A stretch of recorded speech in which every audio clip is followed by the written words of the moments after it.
Welcome to HorrorBabble.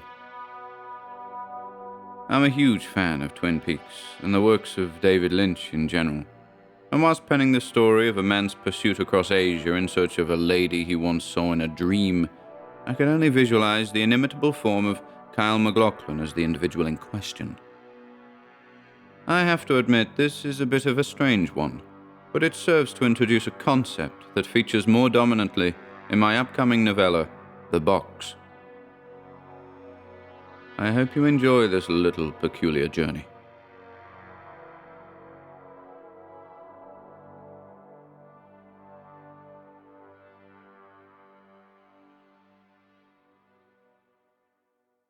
Kyle MacLachlan and the Mongol Bride by Ian Gordon. Forward. I'm not normally the sort to share the experiences of others, but I suppose my happening upon the journal of Trevor S. in a Kathmandu hotel room, owing to the substandard practices of its staff, is fortunate, for how else would such an incredible story have been told? There it was, bejewelled with colourful scribbles and wacky adornments, its magnolia pages telling a tale both fascinating and absurd. The ramblings of a madman? I don't know. I suspect not. But I'll let you be the judge. Seymour Yates, British tourist of no repute. This is the journal of Trevor S. Entry 1, 8th of March, 1998, Krakow. New day, new city, new book. This old thing is an absolute delight. Found it in an old sklep in the Jewish quarter. Negotiated with the shopkeeper in broken Polish. Cost me 2 zloty, an absolute bargain. Leather-bound, reeks of the past, reminds me of my grandmother. Arrived in Krakow this morning at 10:30. Followed a couple of locals to Cloth Hall and basked in its grandeur.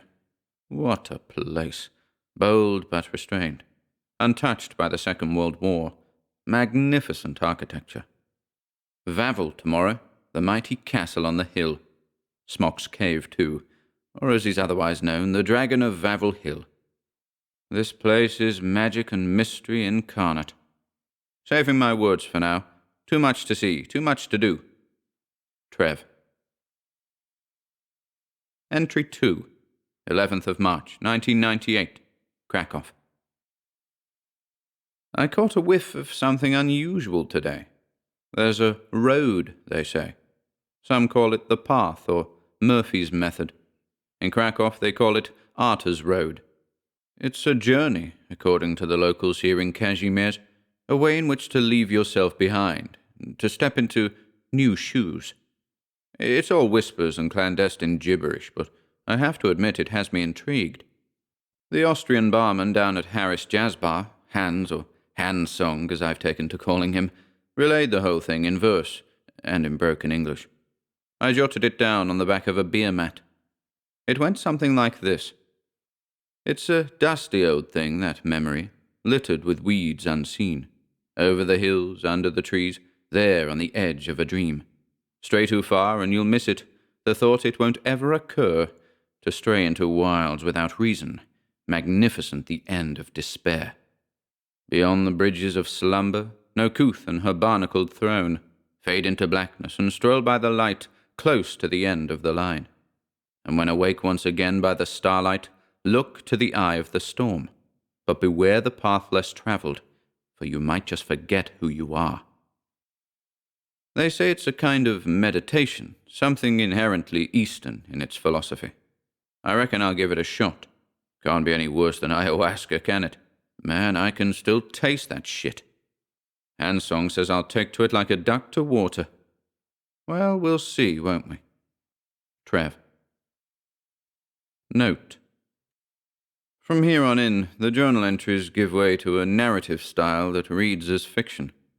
I'll refrain from punctuating the rest with observations.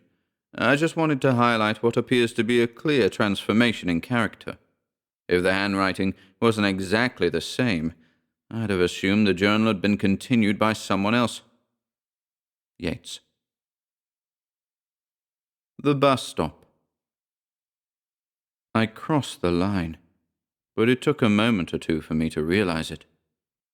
I had the vaguest memory of gazing upon a cityscape full of domed towers and sharp spires, but it quickly faded.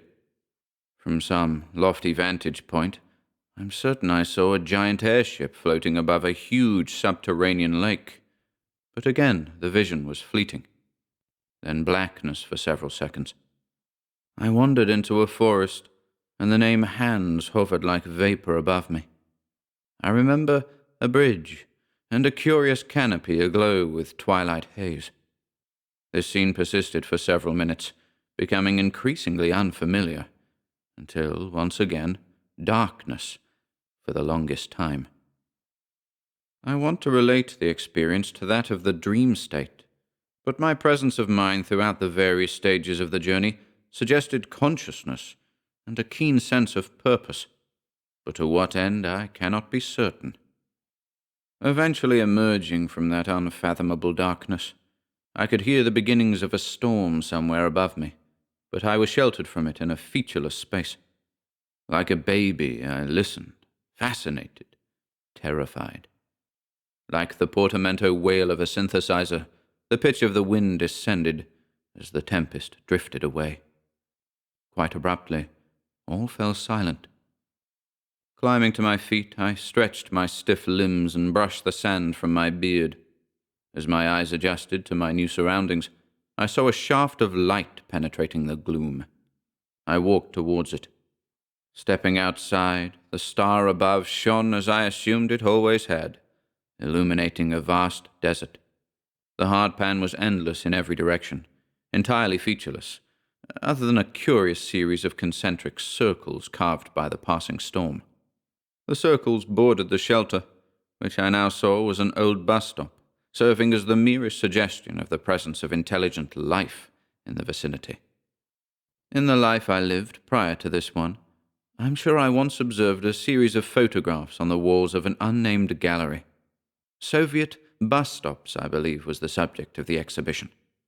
The old shelter before me resembled one of those bus stops, sapphire blue with 5 enormous seashell-shaped bowls converging to form an arch. Quite marvelous it was. I gazed out across the desert. Contemplating the dusty circles out there on the plains, I recalled the principles of uncertainty and probability, and it was then that I realized I'd made it. I'd successfully walked the path, or at least that's what I think they'd called it in the previous life. The bus stop in the bleakness of the desert was my personal station, a gateway capable of taking me wherever I wanted to go, wherever I dared to go at least. Hastily, I returned to the confines of the seashell shelter, eager to move on. Where would I go next? MacLachlan's doppelganger. A damn fine cup of coffee, howled the man wearing the face of Kyle MacLachlan. To be fair, the coffee on the bus was indeed wonderful, though my preoccupation with my new friend's uncanny resemblance to the actor who once portrayed Agent Dale Cooper was persistent. He gulped zealously, his face warped by a grin that carved a bow from ear to ear. I'd met MacLachlan's doppelganger on a mountain pass in Nepal, overlooking Talicho Lake. My Sherpa friend, Ben, had noticed a head of black hair down by the water, and had ushered us in its direction. The man sat alone, contemplating the stillness of the place. He turned as we approached, and I caught a glimpse of Geoffrey Beaumont, that awkward, lanky character with a penchant for stealing glances at Dorothy Valens. I ambled over, coughed up some nonsense about being a fan, and congratulated the man on his achievements. The blank expression he offered in return implied that the stranger on the mountain wasn't who he appeared to be. He took it in good humor, though, standing and extending a pale hand. I shook the appendage and proffered Bill.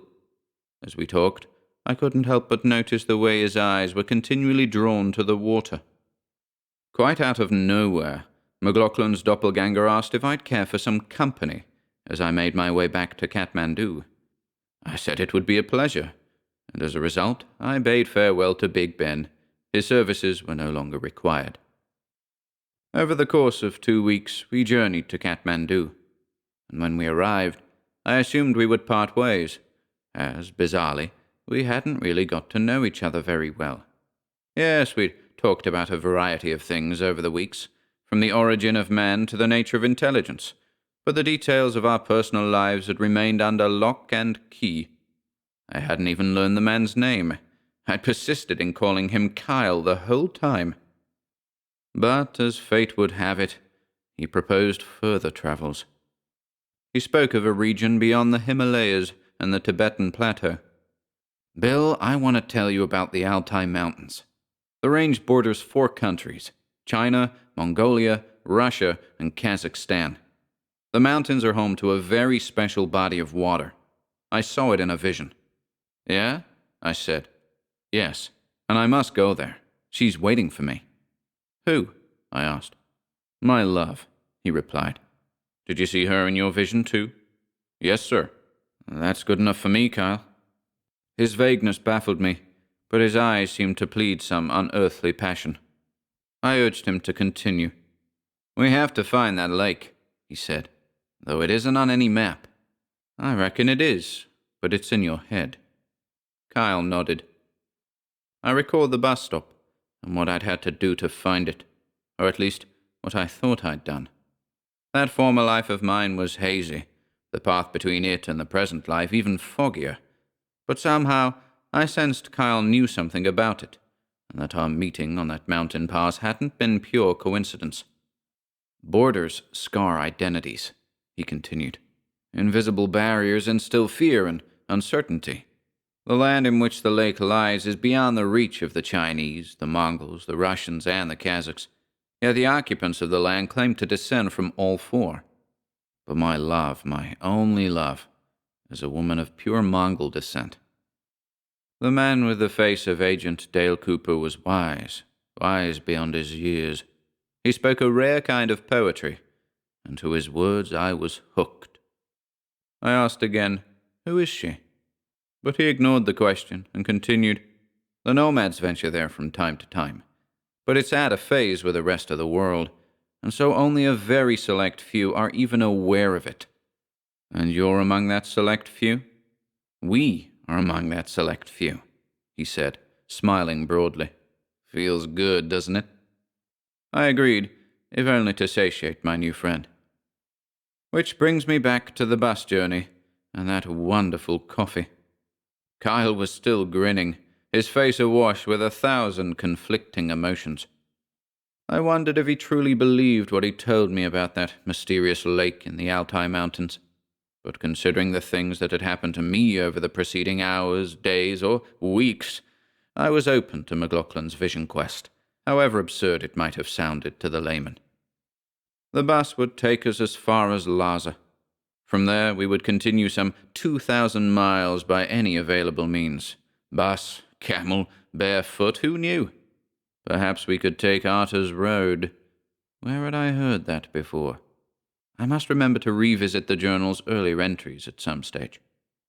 But then something else occurred to me, something I heard repeated over and over again in a German accent.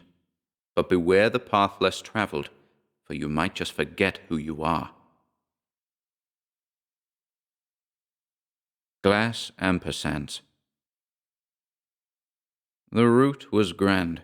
The mountainous terrain gave way to sweeping ravines, pointing arrow-like in the direction of our destination.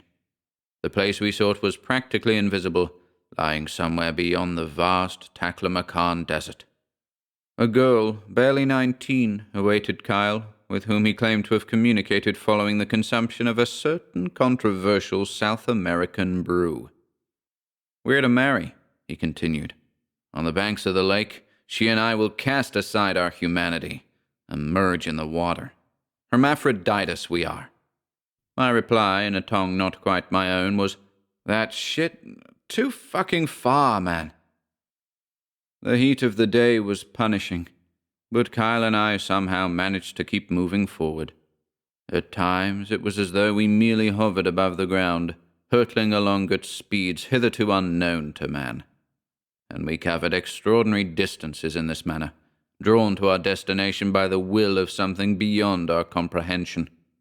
I had no doubt whatsoever that we would reach Kyle's mysterious lake, for I found refuge and reassurance in nature's symmetry. When we rested, the horizon whispered to me, though it spoke in a language I didn't understand. And it was the flattest of horizons, clearly defined by the star setting in the west. And, on one occasion, I watched, as above that horizontal line floated a strange spectacle, an ampersand some 50 feet in diameter. As I stared, transfixed, the giant, semi-transparent figure gave birth to smaller figures. The weird characters danced like frolicking locusts before falling to the ground like snowflakes, dusting the hardpan. If we are, as many have said, inclined to recognize symmetry in nature, then those translucent ampersands were willing me to recognize asymmetry, the reckless disorder of it all. The vision, that hovering typeface, the result of eccentric company and, quite possibly, dehydration, was a terrible omen, and a dark foreboding washed over me as we moved in the direction of Kyle's lake. I shuddered at the implications. Just who was this man, really? And what had become of me? Would I ever know normalcy again? The driest of all spirits. MacLachlan's lake. It moved me. Kyle wept. The vista was grand in the extreme, the land in which nature was impeccably preserved, entirely untouched by destructive hands. Trees of old growth towered alongside pinnacles of ancient stone, sheltering the lake from the eyes of the unworthy. The scene was utterly still, the water reflecting the surrounding scenery flawlessly. To gaze into that oceanic pool was to observe the submerged pebbles and bedrock under a lens of pure glass. I was afraid to disturb it. But it was Kyle who cast the first stone, and the resulting ripples sent out a call to his unseen siren. At first, we saw nothing but ripples, as the undulations playfully disrupted the reflections of the trees and the mountains. But then, a minute or two later, a single opposing ripple neutralized Kyle's, and the lake fell still once again. Out there in the water, some 50 feet or so, a figure slowly emerged. The shape, of distinctly feminine outline, strolled towards us, the water completely indifferent to her strides. "There she is," Kyle announced, and yet again a broad, tearful smile filled his face. But out of the corner of my eye, he flickered, like a television losing its signal. I turned to meet his gaze, but instead of those deep, dark eyes, I met the form of a small, hovering ampersand, almost entirely translucent. I shook my head. The ampersand disappeared, and in its place I saw a grinning stranger, a woman, an ancient, haggard lady with rubbery, wrinkled skin, bulging eyes and dimpled cheeks, a bulbous nose and rotten teeth. The thing that had lain submerged for generations laughed at me, its saturated vocal folds resulting in a terrible, gurgling cackle, those swollen eyes oozing dark water and pus. And I could smell that foul creature, the scent of death and putrefaction, the essence of evil and corruption. It was utterly nauseating and damnably horrifying. The Mongol Bride had arisen, and she had taken possession of my friend. I turned and fled. Entry 7.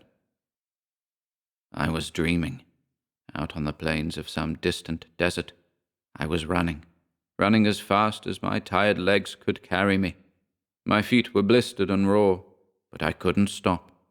Something was after me, something that had betrayed my friend. This abhorrent, ancient thing was older than the pyramids, older than humanity. And as it gained on me, it extended a bony, waterlogged limb and succeeded in touching me. I shrieked as it conveyed a simple instruction, before vanishing into thin air. Worship at my barnacled throne. I awoke in a dilapidated bathroom. Broken tiles pressed into my back, and I could smell the faintest hint of seaweed, could taste salt water on my lips. I staggered to my feet, approached the sink, and gazed into the remaining shards of the mirror above it. "How's Kyle?" I asked. Conclusion. Yeats here. Reads like a riddle, doesn't it? But I can't help but think there's some truth to this path and/or Arthur's Road business. And considering Trevor S. explicitly referenced Murphy's method in his journal, I'm utterly convinced. You see, I once investigated the disappearance of a man by the name of Murphy, Jason Murphy, of West Broughton, England. This fellow wandered out into the wilderness in the middle of the night, never to be seen again. Handwritten notes were found at his home, none of which explained his disappearance, but many of which contained phrases and ideas eerily similar to those recorded by Trevor S. Two examples spring to mind. Firstly, there's talk of Nokuth upon her barnacled throne. Murphy wrote, "In the warmth of the deep forest, where the sun it rarely shines, sits the barnacled throne of Nokuth on the Stygian river line." The word Nokuth yields nothing if you're to search for it in encyclopedias, dictionaries, etc. But it's clear to me that the name belongs to something of great significance, a deity of some sort. And the second example that both Trevor S. and Murphy wrote, almost word for word, "But beware the path less travelled, for you might just forget who you are." It is my belief that Trevor S., intrigued by the idea of Murphy's method, unwittingly became a lone wanderer, and, in an altered state, filled the boots of both Bill and Kyle MacLachlan's doppelganger, before finally succumbing to something ancient and beyond his reckoning. Nokuth, a.k.a. the Mongol Bride. I hear you asking, what does it all mean? Well, this journal came to me for a reason, and I strongly believe that the key to this whole thing lies with understanding what happened to the elusive Jason Murphy. But that's another story. Seymour Yeats, British tourist of no repute. Thank you for listening today. If you'd like to support our work here at HorrorBabble, be sure to check out the video description below, where you'll find links to our Bandcamp and Patreon pages, our merch store over at Teespring, and further information relating to our releases on Audible, iTunes, and Spotify. And until next time,